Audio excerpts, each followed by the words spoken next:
요 얘기들은 제가 1년 내내 하는 건데, 공부를 잘하는 아이들을 계속 공부를 잘 시키는 것들은 좀 뺐어요. 공부를 잘하는 아이들. 그렇게 계속 힘들게 그 아이가 공부할 수 있게끔 유지시키는 것들이 어떤 경우에는 싸움이 되기도 하지만, 그건 빼고 어떤 아이들을 대상으로 하냐면 공부와 담자한 아이들. 이게 우리는 아이의 문제라고 생각하는 데서 갈등의 골이 점점점 심해지는 것 같아. 네가 왜 공부를 안 해? 우리 환경이 너를 공부시키기 위해서 다 갖춰놨고, 그리고 네가 학원이 필요하면 학원을 보내주고, 그 다음에 공부하려는 방이 필요하면 공부하려는 방을 마련해주고, 도서관 끊어달라면 도서관을 다 끊어주고, 경제적으로 지원해주고, 그리고 뭐 책이 필요하다면 책도 다 사주는데 왜 안 하는 거야? 라고 한단 말이에요. 그러면 공부는 누구의 책임으로 돌아가냐면, 공부를 안 한다 그러면 우리는 네가 잘못이야 라고 생각하기 때문에 부모와의 골이 절대 좁혀지지 않는다라는 거예요. 근데 정말 공부가 담자는 아이들은 아이들의 책임일까요? 그렇지 않다라는 거잖아요. 아이들은 맨 처음부터 내가 공부하고 싶어 라고 해서 태어나는 아이들은 없잖아요. 사실 그게 탑재돼서 태어나지 않잖아요. 인간의 본능과도 맞지 않고, 늘 얘기하지만 공부라는 거는 인간의 본능과는 굉장히 많이 역행되는 거고, 우리 아이가 공부를 하지 않고 우리 아이가 공부를 싫어하는 거는 당연한 결과인 거죠. 당연한 걸. 근데 내 아이가 그러고 있으면은 되게 힘들잖아요. 보기 힘들고, 우리 아이가 공부가 담자 있으면 굉장히 속은 터지는데, 이런 거죠. 공부를 하라고 얘기는 하고 싶은데 그게 한두 번이고, 계속 안 하다 보면 계속 갈등이 생기니까, 말하면 또 싸우니까 속은 터지지만 그대로 보게 되는 그 상황이 계속 반복된다라는 거죠. 계속 반복되면서 내 안에도 쌓이고 아이도 늘 불안해요. 그게 알잖아요. 엄마나 아빠가 나에게 공부를 강요하고 있구나. 엄마나 아빠가 내가 공부했으면 좋겠다는 마음은 왜 아이가 모르겠어요. 계속 얘기하는데. 근데 안 되잖아요. 내가 다른 데 신경을 쓰고, 그리고 공부는 하는 게 어려우니까는. 자꾸 그러니까 도망가려고 하잖아요. 피하려고 하고, 엄마나 아빠가 공부하라고 얘기할 것 같으면 마음은 불안하지만 방어 기능이 그게 작동한다라는 거죠. 그래서 더 세게 화내고, 나 건들지 말라고. 지나가던 강아지들이, 힘없는 강아지들이 사람이 지나면 더 세게 막 으르렁거리고 있잖아요. 겁나니까. 그런 것과 계속 반복된다라는 거예요. 그러면 이런 문제들을 어떻게 풀어야 되는지에 대한 생각들을 좀 해보고 싶었던 거죠. 그리고 아이들이 공부와 담자한 이유는 그럼 도대체 뭘까라는 부분도 한번 솔직하게 한번 얘기해 보자라는 거예요. 제가 지금 교육자로서 30년 정도 있었는데, 여러 가지 교육학 책들도 많이 읽었고, 그 외에 관계에 대한 책도 읽고 막 이랬는데, 솔직하게, 그래서 제가 생각한 것들을 얘기하는 거죠. 한번 보면, 뉴스에 보면 이런 것들이 되게 많아요. 6월달 이런 거는 초등학교는 별 상관이 없지만 중학교, 고등학교 되게 되면 그런 내용들이 있죠. 시험 기간, 딱이 6월이 아니라 시험 기간이 되면 더 긴장하죠. 그리고 막 몰아붙이잖아요. 우리 아이가 좀 더 내신을 좀 잘 받았으면 좋겠는데, 그리고 성적이 좀 잘 나왔으면 좋겠는데, 바람은 모든 부모님들이 공통적으로 가지고 있는데, 아이들은 그렇지 않다는 거예요. 이 시험 기간이면 아이들도 더 하기 싫잖아요. 그러니까 엄마나 아빠가 공부해 하기 전에 늘 이렇게 방어막을 치고 있는 거죠. 그런 얘기하면은 화내고 싸우고 그런 것들이 계속 반복된다는 거예요. 보면은 헬리콥터 부모라는 말은 뭐냐면, 늘 이렇게 아이 머리 위에 떠서 너 공부하는지 안 하는지 내가 볼 거야. 다다다다다 이렇게 감시하는 부모를 헬리콥터 부모라고 한다라는 거죠. 모든 부모가 다 헬리콥터 부모는 아니지만 실제로 마음은 다 늘 그래요. 우리 아이가 공부하고 있는 거야, 안 하는 거야. 공부 안 하는 거 이렇게 방치하는 거는 부모로서 역할을 제대로 안 하는 거 아니야? 라는 갈등도 계속 느낀다라는 거죠. 내가 이렇게 방치하다 보면 우리 아이가 완전히 망가지는 거 아니야? 라는 그런 내면의 소리를 늘 듣지 않아요? 그러면서 혼자 있을 때 아이가 공부 안 하는 모습에 뭐라고 얘기 못하는 자신을 되게 힘들어하는 경우도 되게 많다라는 거죠. 여러 가지 갈등들이 이런 상황에도 벌어지고 있다라는 거죠. 그럼 첫 번째, 누가 담장을 쌓았을까라는 부분이에요. 그러니까 아이가 공부와 담을 쌓았어요. 실제로는 아이가 공부와 담을 쌓는 경우는 10명 중에 7, 8명이, 최소 7, 8명이에요. 그러니까 반에서 20명이다. 그러면은 16명? 이 정도는 공부와 담을 쌓았어요. 아닌데 라고 생각하지만 실제 아이들은 공부에 별 관심이 없어요. 그럼 누가 담장을 쌓지? 근데 우리들은 대부분 다 그것들을 그 아이의 책임으로 돌린다라는 건, 네가 공부하기 싫어하는 건 네 책임이야 라는 것들을 암묵적으로 그렇게 부모들은 생각하고 있다는 거예요. 진짜 그럴까? 솔직하게 다 얘기하면 진짜 그럴까라는 생각들을 되게 많이 생각을 해보는데, 저는 첫 번째는 가정이에요. 부모, 아빠, 엄마가 잘못해서 하는 부분도 되게 많아요. 사실 굉장히 많다는 거예요. 두 번째 학교예요. 그리고 학원, 그리고 스마트폰 이런 것들 때문에 아이들은 공부하는 담을 쌓게 되는데 요 하나하나를 좀 살펴볼게요. 첫 번째, 아이는 가정에서 태어나요. 아무것도 장착하지 않은 상태로 가정에 태어나요. 글도 몰라요. 그죠? 그리고 뭐 언어 당연히 모르는 거죠. 근데 아이들이 가지고 있는 거는 생존 본능이라는 거죠. 어떻게 하면 살 수 있는가. 먹는 것들, 기본적으로 그런 능력들은 자기가 직접 먹을 수 없으니까는 부모들을 통해서 먹는 그런 본능들만 가지고 태어난다라는 거죠. 근데 공부는 그런 본능으로만 해결되는 게 아니잖아요. 그럼 공부는 내가 하기 싫은 그런 책을 통해 가지고 뭔가를 습득하는 그 과정을 거치는데, 그럼 아이들은 이렇게 태어나서 아이들은 어떤 것에 관심이 있냐면 내가 본 것들에 관심이 있고 내가 아는 것에 관심이 있다는 거죠. 아이들이 어느 수준에 가면 그렇죠. 남자아이들 책을 좋아하고 공룡을 좋아하고 뭐 인형을 좋아하고, 여자아이들도 똑같이 뭐 어떤 것들을 좋아하는 게 왜 그럴까요? 그 아이들은 그걸 보게 되자는 거예요. 공룡을 보면 공룡을 좋아하고, 차를 보면 차를 좋아하잖아요. 그리고 인형을 보면 인형을 좋아하고, 노는 것들, 아이들하고 노는 것들은 놀이를 해야지 노는 것들을 좋아하잖아요. 그러면 공부를 만약에 어렸을 때 태어났는데 부모님이 늘 책을 읽고 부모님이 TV를 보지 않고 그런 상황이라면 아이들은 공부를 좋아하지 않으려고 하더라도 선택할 수밖에 없는 상황이 되는 거잖아요. 근데 그런 상황에 놓이지 않는다라는 거예요. 대부분은 공부에 담탄 아이들은 그런 가정에 놓이지 않는다라는 거예요. 일어나서 자기가 보면은 실제로 책 읽는 부모님들 만나지 못했다라는 거예요. 계속. 그리고 자기 공간들, 그리고 집이라는 공간에서 책이 굉장히 많지 않다라는 거예요. 놀이시설이 책밖에 없다 그러면 책을 읽게 되겠죠. 근데 그렇지 않다라는 거예요. 실제로 아이들이 보는 것들은 게임을 하거나 영상에 빠져 있거나 다른 것을 하는 친구들은 그 가정이 그럴 확률들이 되게 높아요.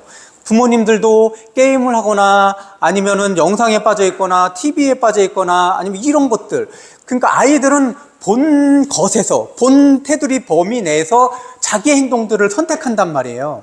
근데 아이들이 자기가 본 것에서 선택했는데, 그래서 8살, 9살, 10살 또는 12살, 14살, 15살 이렇게 됐는데 본 것들에서 자기가 좋아하는 걸 선택했는데 부모님은 야, 너 그것들을 하는 거 아니잖아? 지금 계속 TV 볼 때야? 지금 계속 영상 할 때야? 지금 계속해서 게임을 할 때야? 라고 하지만 아이는 처음부터 본 게 그거밖에 없었으니까. 잘 돌이켜보세요. 요새 식당 같은 데 가보면 3살, 4살, 5살 먹은 아이들한테 태블릿 줘요. 영상 보고 있으라고.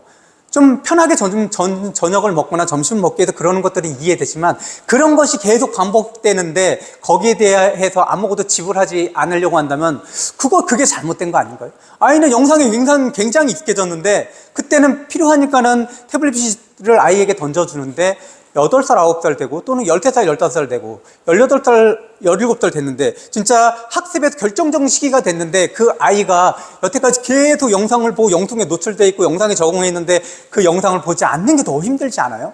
너 왜 지금 공부해야 되는데 영상을 계속 보고 있는 거야? 게임을 왜 계속 하고 있는 거야? 라는 말은 그냥 말인 거지, 실제로 아이가 할 수 없는 것들을 발휘하고, 아이에게는 한 번도 아이에게는 마라톤을 연습을 시키지 않았어요. 아이에게는 마라톤을 연습을 시키지 않았는데 고등학교 가면 마라톤이 필수 코스라고 한다면, 야, 너는 마라톤이 고등학생 꼭 해야 되는데 한 번도 뛰지 않게 했던 우리 애가 마라톤을 할 수 없다라는 것을 가지고 아이를 공격한다라는 건 뭔가 잘못됐다라는 거죠.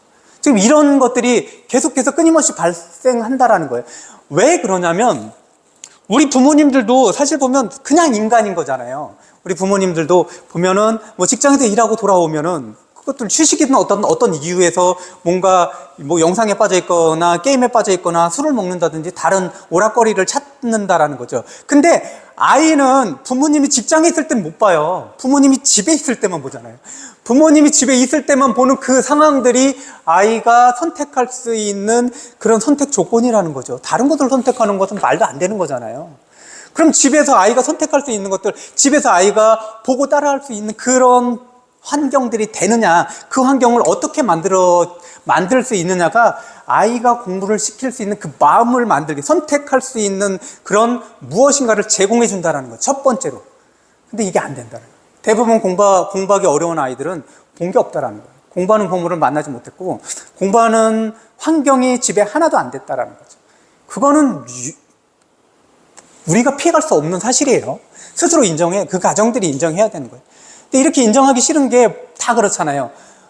모든 인간들은 누군가 나를 공격하면 그 사람이 아무리 진실된 얘기를 하고 아무리 필요한 얘기를 해도 나에게 공격적인 언사에 실어서 아무리 좋은 얘기를 해봐요. 첫 번째 뭐예요? 피하잖아요, 사람들은. 제가 나를 공격해? 그 얘기에 대해서 그 내용이 좋은지 나은지, 나에게 보탬이 되는지 보탬이 안 되는지 따져보지 않아요. 어감이 나를 질책한다 그러면 내용은 중요하지 않아요. 사람은 다 그래요. 사람은 다. 아이들도 당연히 그렇지 않겠어요? 어른도 그런데 돌이켜 생각해 보세요. 지금 나이에 누군가가 야, 너 그렇게 하는 것보다는 실제로 책을 더 읽어야 돼. 그렇게 살면 어려운 거야. 그렇게 누군가 친구가 얘기하면 기분 좋을 것 같아요. 그 말은 맞아요. 저도 기분이 나빠요. 그게 남편이라도 아내라도 그래. 똑같아요. 내가 감정적으로 안 좋은 감정을 실어서 아무리 좋은 얘기 해봐요. 안 들어오죠. 근데 또 하나는 뭐냐면 아무리 맞는 얘기를 하더라도 질책을 담아서 얘기하는 것들은 들리지 않아요, 사람들. 우선 피하고 본다니까요. 그 약점을 늘 사람들은 가지고 있어요. 그래서 이런 얘기도 하고 있죠. 되게 유명한 투자자들 지금 살아있지 않은 분들이 사람들이 이렇다라는 거예요. 분명히 필요한 말인데 분명히 필요한데 감정적으로 나에게 나쁜 감정을 실어서 그 얘기를 하게 되면 그 얘기를 들을 수 없다라는 거예요. 본능적으로. 그걸 훈련을 해야 된다는 거. 나에게 도움이 되는 거야? 아닌 거야? 이것들을 훈련을 해야 된다는 거예요. 감정적으로 나에게 좋지 않은 감정을 실어서 얘기한다고 하더라도 그 말에는 내게 도움되는 말이 있는 경우가 되게 많거든요. 근데 우선 사람들은 피하고 만다라는 거죠. 근데 그 훈련을 하라는 건데 아이는 그런 훈련이 안 돼 있잖아요. 어른도 안 돼 있어요. 어른도 굉장히 훈련을 해야지 될까 말까요. 될까 말까. 그래서 첫 번째는 가정에서 첫 번째 공부하는 환경들. 공부하는 환경이라는 게 별거 없어요. 아이들이 보는 것들, 아이들이 듣는 것들, 이런 것들이 공부하는 환경이라는 거죠. 이 두 가지를 누가 해줘야 되냐? 부모님이 해주는 수밖에 없는 거잖아요. 그런 환경을 만드는 게 급선무다. 근데 여기서는 또 하나 뭐가 있냐면, 근데 이게 아이들이 어떤 결정의 순간들이 있잖아요. 공부를 하는 것들. 아이들이 학교 공부를 하는 결정의 순간이 있는데 결정의 순간이 안 됐다면 문제는 없어요. 지금부터 부모님들이 본인들의 마음을 다잡아서 그런 환경들을 마련하면 됐지만 우리가 갈등하는 건 늘 그거잖아요. 지금 아이가 뭐 12살, 13살 또는 15살, 16살 또는 17살 이런 결정의 순간에 아이가 공부를 해야 되는데 공부를 안 하는 그런 상황이면 어떻게 하느냐. 이런 것들은 느리지만 천천히 하는 수밖에 없어요. 결국은 느리지만 천천히. 이것들을 1년 동안 같이 고민해 보려고 합니다. 1년 동안. 방법은 다 있다라는 거예요. 모든 사람에게는 방법은 있어요. 왜냐하면 습관을 들여서 행동을 수정하잖아요. 습관 들이는 그 방법을 가지고 아주 서서히 하라는 거죠. 아주 서서히 옮겨가면 된다라는 건데 부모님이 그러다 보면 본인들이 되게 힘들어 하니까 그것들을 견뎌내지 못하고 또 어떤 것들이 있냐면 하다 보면 이게 정말 되는 거야? 라는 불신이 생겨서 포기한다라는 거죠. 포기하지 않으면 아이들도 당연히 따라올 수밖에 없다라는 거죠. 두 번째는 학교예요. 이 얘기를 저는 사실 하기가 참 두렵죠. 왜냐하면 저는 이 학교라는 공간이 제가 평생 직업으로서 담고 있었던 그런 부분인데 사실 보면 학교라는 공간에 대해서 부정적인 얘기를 하는 것들이 되게 조심스러워요. 교사로서. 근데 그러면 학교라는 공간이 아이들이 배우는 공간으로서 되게 긍정적인 역할만 해왔는가? 그런 당연히 긍정적인 역할도 많이 했죠. 근데 부정적인 역할은 안 했는가? 당연히 부정적인 역할도 굉장히 많은 거죠. 저는 두 번째 역할은 학교라고 생각해요. 지금도 그렇고 예전에도 그렇고.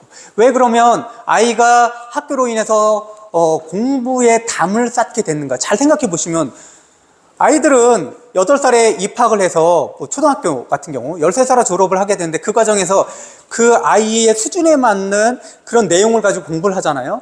근데 보통 선생님들은 그 중간 정도에 맞춰서 수업을 진행을 해요. 대개 지금은 한 20명, 25명이 학급당 인원인데 예전에는 40명, 많을 때는 60명, 저 같은 경우는 80명에 한 학급에 80명인 학급도 제가 있었거든요. 지금 거의 20명, 25명이라고 생각하면 되는데 그렇게 중간 정도로 학습을 하게 되는데 그거 다 못 따라가잖아요. 다 못 따라가는데도 불구하고 단위 차시의 내용들을 가르칠 때는 어쨌든 늘 중간 정도를 맞춰요. 중간 정도를 맞추는데 그럼 계속 못 따라가는 친구들 있잖아요. 근데 아이들도 중간 정도에 맞춘다고 중간 정도의 아이들이 계속 쫓아오느냐? 그렇지 않은 거죠. 학습이 계속되다 보면 아이들이 놓치는 부분들이 있잖아요. 그 놓치는 부분이 계속 쌓이면 학습 결손이 누적이 된단 말이에요. 학습 결손이 누적되면 이 친구가 3학년이에요. 3학년인데 3학년의 4월 달의 실력 정도인 친구가 그대로 남아있는데 선생님은 3학년에 9월 정도의 어떤 내용을 가르치게 되면 이 아이는 벌써 학습 결손이 시작돼서 이 3학년의 9월 달의 수준의 내용들을 중간에 맞춰도 못 따라가는 경우가 많다. 그 밑에는 더할 나위도 없고요. 이게 1학년부터 적체되다 보면 결정적인 시기 굉장히 많이 내용들이 많아지는 4학년을 거치면 4학년을 지나서 5학년, 6학년 지나면 결손의 차들이 되게 많아진다. 그때는 중간에 맞춘다고 하더라도 한 20명이면 사실 보면 15명 정도는 결손으로 해서 못 쫓아오는 경우가 되게 많아요. 결손이라는 것들은 그래서 이런 것들을 학교에서 그러면은 이것들을 구제하는 제도가 없냐? 많죠. 당연히 예전에는 우리는 나머지라고 얘기했었지만 요새는 뭐 반올림이라고 얘기도 하고 담임 선생님이 남아서 가르쳐요. 어떤 특히 뭐 수학 같은 경우는 가르치려고 가르치는 경우도 있고 지금은 그런 부분들을 외부에서 강사를 데리고 와서 가르치는 경우도 되게 시스템이 있어요. 근데 잘 안 돼요. 그쵸? 그 부분이 잘 안 되는 거. 왜냐면 결손이 생기는 대부분의 아이들은 빠져나가요. 그리고 또 뭐가 있냐면 결손이 생긴 그 아이들을 1대1로 가르치든 1대2로 가르치든 간에 아무리 소수라고 하더라도 사실 이 아이가 5학년이에요.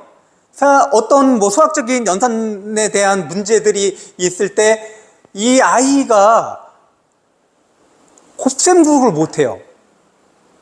그럼 이건 한참 내려가야 되잖아요. 근데 그 한참 내려가는 게 사실 보면 현장에서 쉽지 않다라는 거예요. 선생님들도 알아요. 이 아이가 5학년인데 학습 결손에 대한 문제를 2학년, 1학년까지 내려가지 않으면 안 된다라는 걸 알아요. 근데 그게 사실 보면 너무나 누적돼 있었기 때문에 내려가는 것 자체가 되게 어렵다라는 거예요. 그리고 그 아이가 만약에 5학년, 6학년이에요. 5학년인데 야, 이 문제를 풀기 위해서 너는 곱셈구구를 해야 돼. 2단 외워봐, 3단 외워봐요. 그렇게 선생님들이 내려갈 수는 있어요. 그것도 사실 어려워요. 근데 아이는 그 장면을 견디질 못해요. 곱셈구구 외워보라 그러세요. 5학년, 6학년. 누가 옆에 있을까봐 겁나고 그리고 본인도 되게 창피한 거예요. 본인도 알아요. 그런 결손이 쌓여가지고 내가 이걸 해결해야 되는데 해결해야지 이 문제를 풀 수 있다는 걸 어렴풋이 알지만 5학년짜리 6학년 아이에 대해서 곱셈구구를 가르치고 기본적인 나눗셈을 가르치면은 이 아이는 견디지 못한다니까요. 그것을 딱 직면하게 되면 견디지 못해요. 자기가 문제를 풀 때 야, 이 문제를 푸는데 곱셈을 내가 제대로 잘 모르겠네 라고 하는 것에 대해서는 본인도 알지만 그거를 너 해봐 라고 선생님이 가르치는 그 장면들은 견뎌내지 못한다는 거예요. 그래서 학교 내에서도 학습 결손은 그렇게 쉽게 해결되지 않아요. 수학만 그런 것 같아요? 아니에요. 국어도 그래요. 과학적 지식도 그렇고. 국어 같은 경우는 대부분 다 문해력이죠. 국어만이 아니라 기본적인 단어들이 있잖아요. 1학년 때 익혀야 되는 단어, 2학년에 익혀야 되는 단어, 뭐 이런 것들이 있는데 그 단어들이 익혀지지 않으니까 5학년에 읽는 지문들이 이해가 전혀 되지 않는 거예요. 지문이 이해되지 않는데 어떻게 그것을 가지고 어떤 문제를 푸는 것이 가능하겠어요? 결손이라는 건 수학적인 것들만 결손이 생기는 게 아니라 모든 과목에 대한 결손들이 다 생겨요. 과학적으로 어떤 것에 대해서는 기본적으로 어떤 탐구하는 과정들, 뭐 이런 것들이 기본적으로 아이의 몸에 체득돼야 되는데 탐구의 과정들이 전혀 체득 안 되는데 과학적으로 뭔가를 발견하고 이런 것들에 대한 흥미가 있겠어요? 모든 것은 다 결손이에요. 근데 그 결손에 그 지점까지 내려갈 수 있느냐?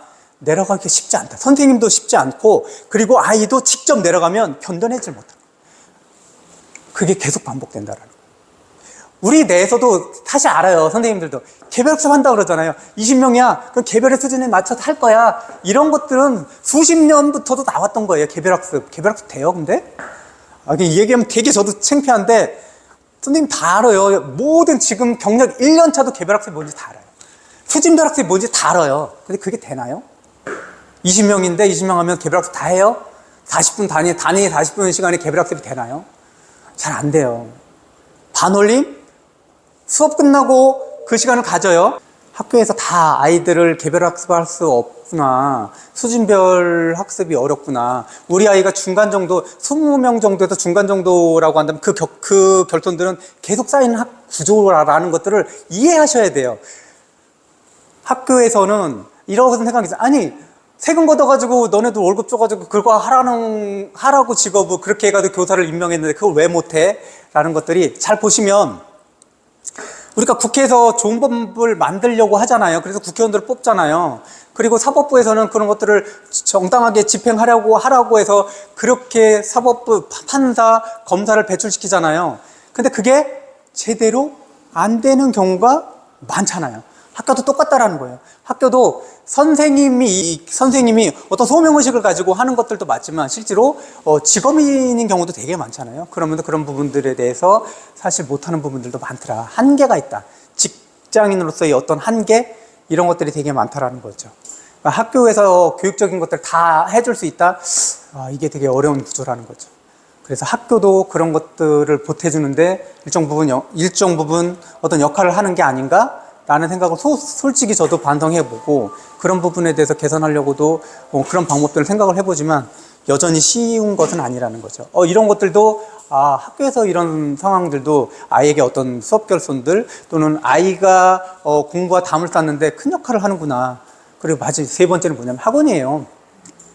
늘 얘기하지만 학교에서 보면은 어쨌든 학습이라는 것들은 학과습이라는 거잖아요. 배우는 거, 그 다음에 익히는 시간이 거의 균형점을 찾아야 돼요. 아무리 못해도 배우는 게 7이면 자기가 익히는 게 3 정도는 돼요. 돼야지 그런 학습들이 좀가 의미 있는 결과들을 만들어내는데 학교에서도 사실 보면 습보다는 학이 훨씬 더 많아요. 이 과정에 되게 학과습이 같이 있는다고 하지만 실제로도 그래요. 학교에서도 학이 압도적으로 많아요.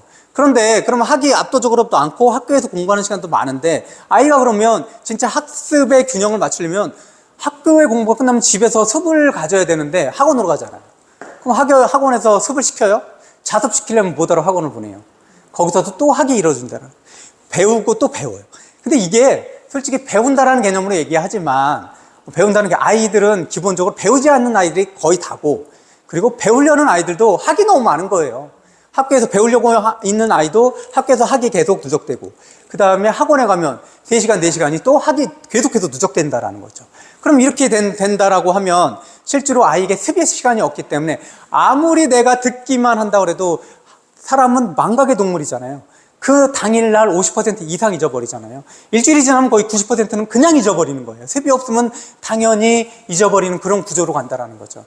그럼 학원은 어떻게 하냐? 아무리 일타 강사가 얘기한다고 하더라도 일타 강사 시간만 하루에 8시간 준다고 해도 그 아이가 그 지식들을 자기 것으로 만들 수 있겠어요? 없어요. 습의 시간이 반드시 있어야 돼요. 그 일타 강사 되게 한계가 있어요. 그런데 일타 강사에 대한 그런 사실들도 조금 접근해보면 그 사람이 신이 아니구나. 그 사람이 가르치면 다 아이들이 공부를 잘하는구나. 이것을 금방 알 수 있는데 그렇게 깊게 일타 강사에 대해서 한번 생각 안 해보잖아요. 그래서 학원에서도 습이 계속해서 반복되게 만드는구나. 이런 생각들을 가져야 된다는 거예요. 그래서 학습이 이루어지지 않는다라는 거예요. 학교에서도 학원에서도 학습은 이루어지지 않으니까 학습은 어떻게 되냐면 균형점을 완전히 잃어버린다는 거예요. 이것도 누구를 대상으로 하느냐 하면 배우려고 하는 아이들을 대상으로 하는 거예요. 배우려고 하지 않으면 학교에서도 어렵고 학원에서도 어려워요. 집에서도 안 되잖아 이게. 그러니까 이 배우려고 하는 의지들은 어디서 길러지냐면 당연히 가정에서 길러지는 거예요. 가정에서 배우려고 하는 의지가 없는 아이들은 학교에서도 어렵고 학원에서도 어렵고 그럼 학교에서 선생님이 배우려는 의지를 불러일으켜야 되지 않냐. 이게 어렵다라는 것들은 사실 아까도 얘기했지만 학교는 그래야 되는데 학교도 그래야 되는데 사실 한계가 있다라는 거예요. 배우려고 하는 그런 아이들의 의지를 키워주는데 학원은 더더욱 자유롭죠. 사실 그런 의지들을 키워주는 곳은 아니라고 생각하잖아요. 근데 학교도 사실 그런 의지를 키우기는 좀 더 버겁다. 그리고 늘 얘기하는 것들. 그러면 그런 상황인데 또 여기다 가세하는 게 뭐냐면 아이들에게 시간을 빼앗아 점유하는 것들이 스마트폰이잖아요. 스마트폰 너무나 재밌잖아요. 늘 얘기하지만 스티브 잡스가 스마트폰을 만들 때는 사회에 기여할 수 있는 창조적인 생각으로 창의적인 어떤 상품을 만들어서 사회에 기여할 수 있는 그런 의지와 그러한 노력을 하는 사람들에게 날개를 달아주기 위해서 컴퓨터 한 대를 들고 다닐 수 있게끔 만들어준 게 스마트폰이었던 거거든요. 근데 그렇게 사용 안 되잖아요, 지금은. 이 안에 컴퓨터이기 때문에 게임이 들어가고, 그 다음에 여러 가지 영상들, 짧은 영상, 뭐 긴 영상, 중간 영상들이 굉장히 많이 들어오기 때문에 아이들이 그것에 시간을 굉장히 많이 뺏기는 구조라는 거죠. 집에서뿐만이 아니라 학교에서도 그렇고 학원에서도 그렇고. 우리나라 아이들은 미국이나 유럽보다 실질적으로 핸드폰을 가지게 되는 그런 연령이 5살에서 6살. 그러니까 5년에서 6년 빨라요. 5년에서 6년. 이게 되게 심각한 문제예요. 그러니까 미국이나 유럽 같은 경우는 실제로 핸드폰을 가지는 아이들이 13살, 14살, 15살 뭐 이런데 우리는 안 그렇잖아요. 생각해 보시면 알잖아요. 지금 2학년만 돼도 거의 다 갖고 있어요. 1학년도 돼도 1학기 지나면 거의 다 가지고 있다라는 거죠. 다른 나라 같은 경우는 초등학생들이 핸드폰을 가지고 있는 확률들이 되게 적은데 우리는 초등학교 때부터 핸드폰을 가지고 있단 말이에요. 근데 찾을 때는 그러잖아요. 위험할 때 뭐 연락을 해야 돼. 네가 어디 간지 연락을 해야 된다라고 생각하지만 정말 그런 목적이라면 굳이 스마트폰을 이거는 그거 해결할 수 있는 방법은 있잖아요. 부모님들이 몰라서 그렇게 하는 게 아니잖아요.